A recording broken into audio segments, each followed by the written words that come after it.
गेल्या अनेक दिवसांपासून जलसंपदा मंत्री गिरीश महाजन आणि माजी महसूल मंत्री एकनाथ खडसे यांच्यातील राजकीय दुरावा पाहायला मिळतोय। या दोघा नेत्यांच्या दुराव्यात आणखीन आगीत तेल ओतले गेले।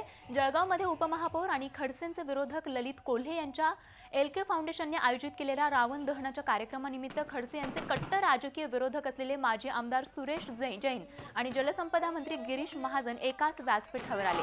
यामुळे अनेकांच्या भुवया उंचावल्या गेल्या। विशेष म्हणजे भ्रष्टाचार रूपी रावणाचं दहन करत असताना सुरेश जैन सोबत असल्याने दुहेरी आनंद मिळत असल्याचं गिरीश महाजन म्हणाले।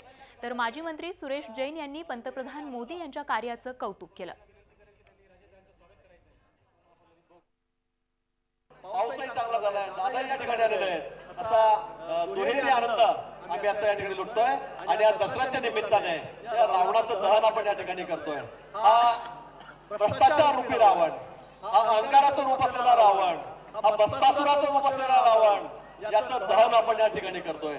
आम्हाला याचं मनापासून अभिमान आहे की आमच्या देशाचे पंतप्रधान जर देशाकडे कोणी या वाकड्या नजरेने बघत असेल तर त्याला ठीक करण्याची जबाबदारी या देशाने त्यांच्यावर टाकलेली आहे। ते सर्वस्वी चांगल्या पद्धतीने काम करतायत, त्याबद्दल त्यांनाही आपण शुभेच्छा व्यक्त करूया।